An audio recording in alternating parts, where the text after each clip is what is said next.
Enola Holmes 3 hit Netflix on July 1st, 2026, a PG-13 mystery adventure and the third entry in the streamer's franchise about Sherlock Holmes' little sister. The first two films performed well for Netflix and garnered critical goodwill in roughly equal measure. Enola Holmes 3 arrives with a destination wedding, a kidnapping, and a pulse rate that would concern a physician. Yikes. I'm the real-life Fake Wizard, and this is a Fake Wizard's review of Enola Holmes 3. If this video brings you any value, hit the subscribe button, as we're posting new reviews nearly every day. Enola Holmes, played once again by Millie Bobby Brown, has spent 6 years building her name as a detective, and the film opens with her preparing to give that name away. She's marrying Lord Tewkesbury in a destination wedding on the island of Malta, with the whole extended cast flown in for the occasion. Before she reaches the altar, Dr. Watson intercepts her with the news that her brother Sherlock, played by Henry Cavill, has been kidnapped. Oh no! Oh yes. The wedding goes on ice and the investigation begins. This movie is a bore. It's a boring film. Enola's brother, the most famous detective alive, has been abducted by persons unknown, and the film keeps pressing pause on that very much emergency so the leads can keep speaking sweet nothings to each other. The showcase offender is a swimming sequence. I remind you, mid-investigation. Sherlock's still chained up somewhere. Tewkesbury's mother is also chained up somewhere unknown. Time is of the essence, and yet Enola and Tewkesbury take a leisurely dip in the Mediterranean while the camera shoots them like the cover art of a paperback from a grocery store checkout aisle. Yes, this movie wants so badly to be a romance movie and has hardly any interest in solving mysteries. Oh, but don't worry, because when there is a mystery to solve, we waste no time at all. Its solutions are immediate. They're easy. Enola's brain gets to do very little visible work, and every deduction lands with the energy of a checklist item being crossed off. And if the creatives were worried that the audience couldn't keep up with their second-grader mystery plot, the camera will just zoom in on the solution in order to truly enforce their tell, don't show approach.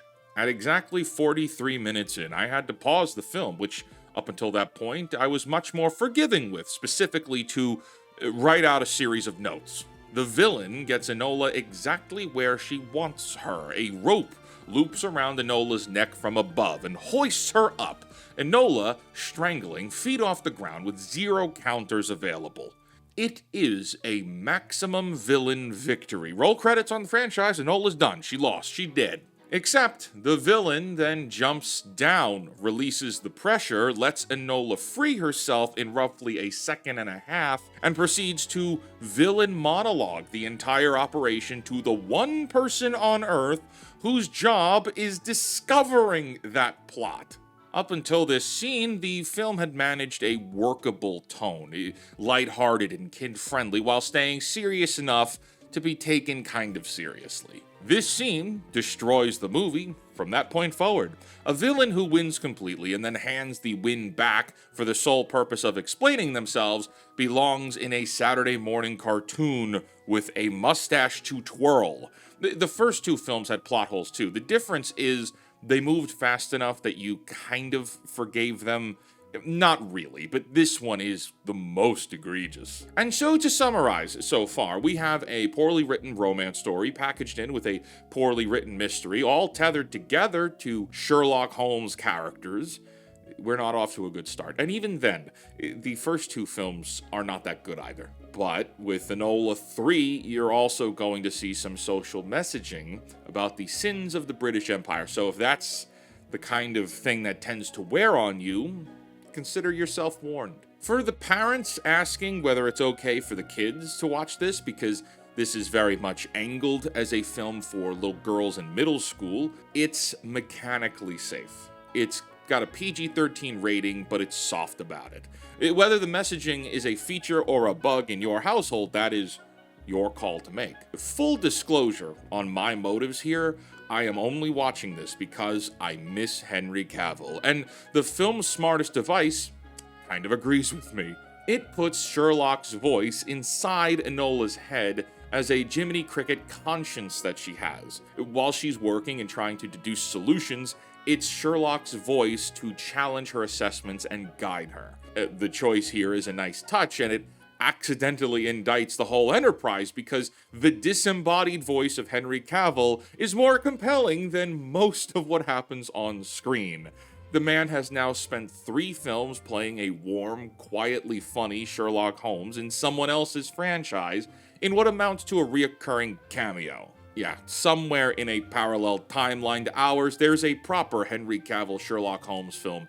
2 hours of it, and I would trade this entire trilogy for 1 ticket to that other movie. Millie Bobby Brown's acting, for the record, is fine, charismatic.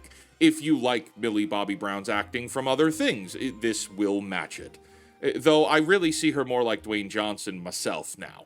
You know how Dwayne Johnson just plays Dwayne Johnson and everything?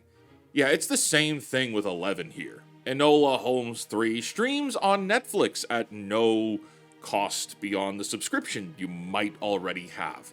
Unfortunately, the drowsy pacing compounds every other mistake the film makes, rendering this film banished to the backlog. This is a 5 out of 10. It's harmless mostly, but overall, far too boring to waste any time watching it. If this saved you an evening so you could watch something else, subscribe to this channel. Netflix will keep shipping franchise sequels all year and into the future, and we will keep telling you which one deserves a spot in your queue. Until next time, create, innovate, inspire, and cancel your Disney Plus subscription. This is not an endorsement to subscribe to Netflix, mind you. Okay, cancel Netflix and Disney. All right, bye-bye.